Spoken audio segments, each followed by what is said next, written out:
Ottoman Sultan Mehmed II stood before the notorious Theodosian Wall of Constantinople.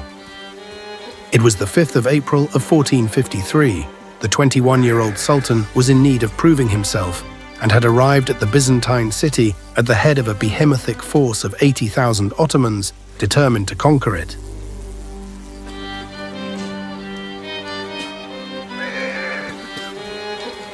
For this task, Mehmed's force was not only endowed with impressive manpower, but also with a large artillery train of almost 70 bombards, most of which had been forged with the specific objective of bringing Constantinople to its knees.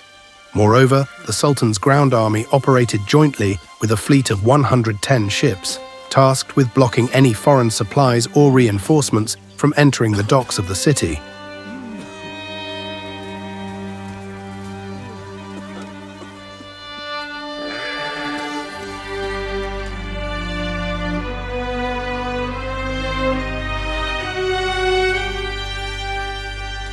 While the Ottoman army got to work on the siege preparations, the defenders of the city readied their own fortifications. These men were made up of 5,000 Byzantine soldiers, 1,000 Italian mercenaries, and no more than 500 reinforcements from the Pope and the Kingdom of Aragon.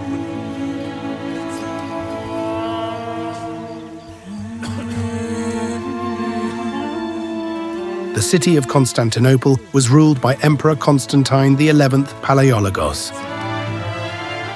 The emperor was aided in the defense by the experienced Genoese mercenary Giovanni Giustiniani, who was named as the general commander of the army. Among the other leaders were several relatives of the emperor, as well as a Turk prince, Orhan Çelebi. Beside his infantry, Emperor Constantine also had a slim fleet of 21 ships at his disposal, half of them Greek and the other half from different Italian states, awaiting at the estuary of the Golden Horn. As an additional line of naval defense, the Byzantines had set up a thick metal chain blocking the entry to the Horn. This was an important measure, as it shielded the northern wall from the enemy, thus allowing Constantine to allocate the majority of his manpower and resources in the Theodosian Wall. Overall, the Byzantine emperor held command over around 7,000 men and 21 ships, with the defenders being outnumbered 10 to 1.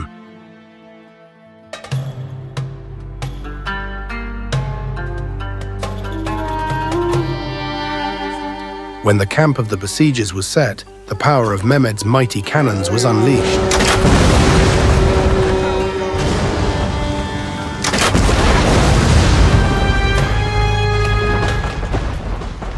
Despite the devastating impact of the Sultan's artillery, the prolonged reload times and the low accuracy of the bombards granted the defenders the time to repair the damage on the walls before the Ottomans could capitalize on it.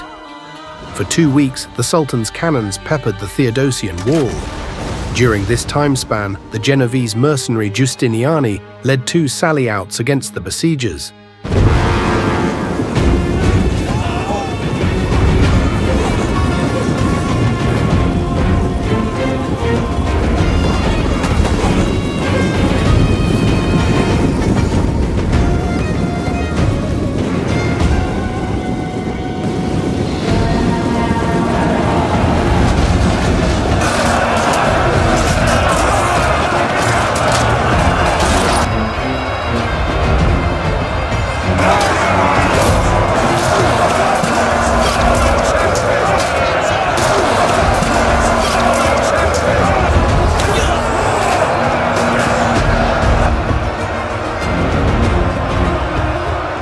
The attacks were largely successful, namely in destroying Ottoman artillery, but the human cost for the defenders was too high to make it a regular occurrence.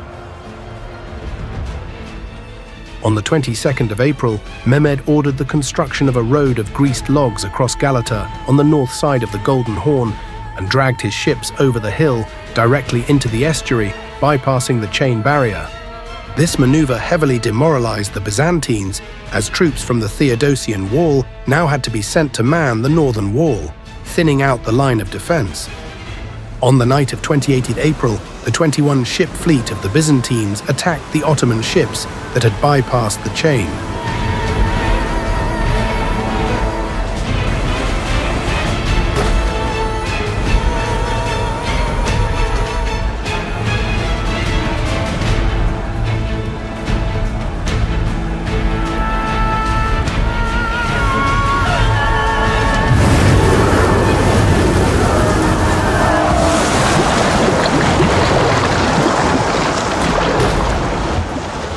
After heavy fighting, and despite the use of fire ships by the Byzantines, their 21 ships were sunk. Now that the Theodosian wall was considerably weakened, Mehmed II launched his army full force at the defenders.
Niccolò Barbaro, a Venetian eyewitness, described this assault as follows.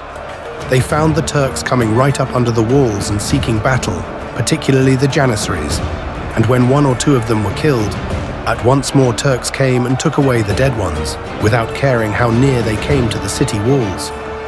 Our men shot at them with guns and crossbows, aiming at the Turk who was carrying away his dead countrymen, and both of them would fall to the ground dead. And then there came other Turks and took them away, none fearing death, but being willing to let 10 of themselves be killed rather than suffer the shame of leaving a single Turkish corpse by the walls.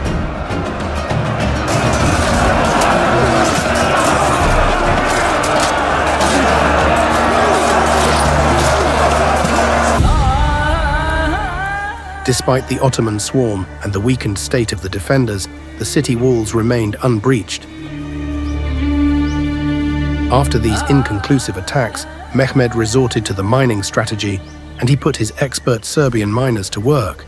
The defenders themselves resorted to countermining, and eventually the Sultan's mining tactic was rendered ineffective as well.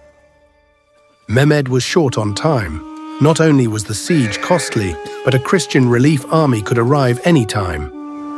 The proud Sultan reluctantly resorted to a surrender offer, but Emperor Constantine answered as follows. As to surrendering the city to you, it is not for me to decide or for anyone else of its citizens.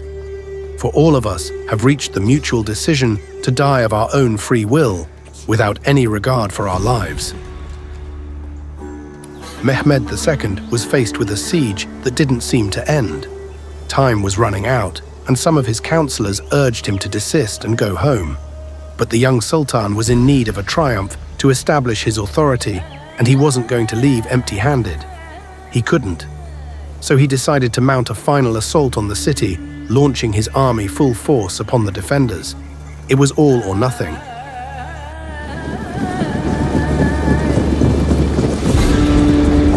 As the 28th of May came to an end, the defenders took their positions in their ramparts.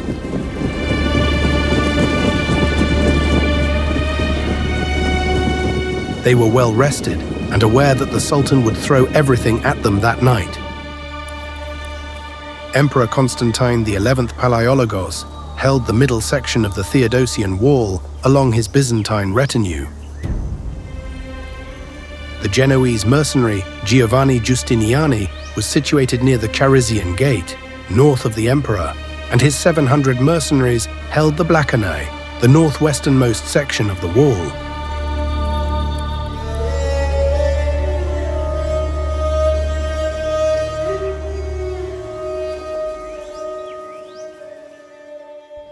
Across the battlements, pretty much the entirety of the Ottoman army took battle order, and the first ranks pushed forward on all sections of the wall.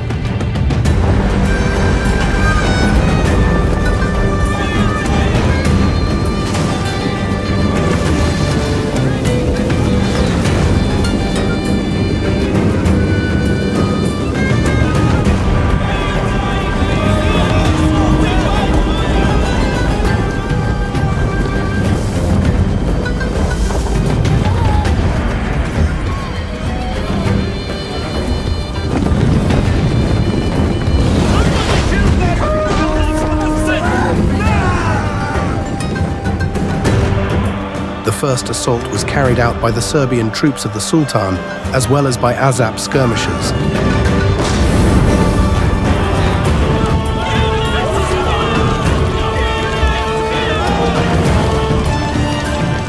When the besiegers reached the walls, gruesome and desperate fighting ensued.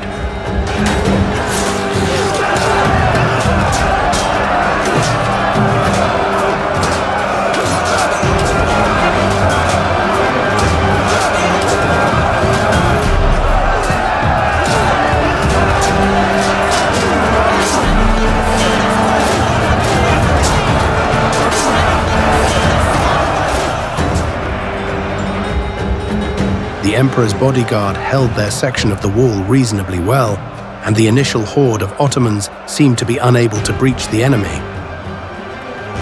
Behind the light troops of the besiegers came an equally large wave of Turkmen mercenaries. The Italian troops under Giustiniani held up with more difficulties, and the Genoese garrison at the Blachernay was hard-pressed.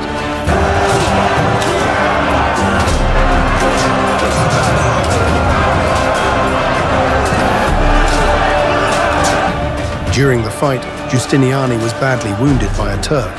Not long after, battered by the overwhelming numbers and with their commander on his deathbed, the Italians at the Blachernay retreated towards the docks in an attempt to flee the city.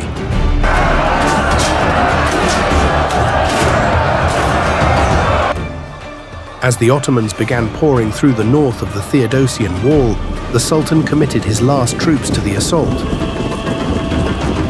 An elite corps of fresh Janissaries, fully armored and well-trained, who would fall on the tired defenders like a lion upon its prey.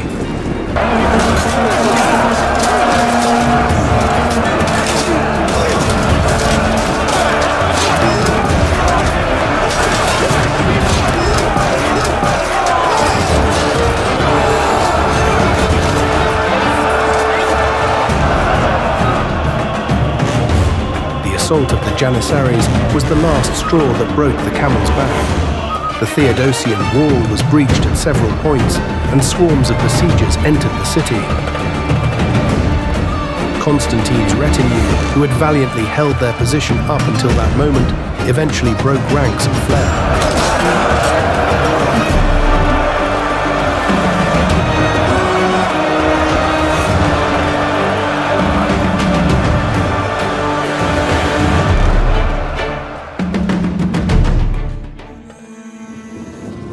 As the sun came up, waves of Ottomans flooded the city. Constantinople was lost. Emperor Constantine had been dragged away from the walls by his men, but he stood tall among the horror and pronounced the following words: "God forbid that I should live as an emperor without an empire. As my city falls, I will fall with it. Whosoever wishes to escape, let him save himself if he can. And whoever is ready to face death, let him follow me." Then the emperor viciously charged the Ottoman swarm, followed by his closest friends. And thus, the last Roman emperor perished. If you're enjoying the video, it's thanks to our collaboration with Bellum Cinematics, the maker of the battle you're watching right now. We strongly recommend you check out his channel, linked in the description, and while you're at it, subscribe to our own Bellum et Historia. Thank you for your support. With the capture of Constantinople, Mehmed II had acquired the future capital of his kingdom and had proven himself a worthy sultan. The loss of the city was a crippling blow to Christendom, and it exposed the Christian West to a vigorous and aggressive foe in the East. The fall of the Byzantine Empire prompted the beginning of centuries of war between the Christian kingdoms of Europe and the Ottoman Turks,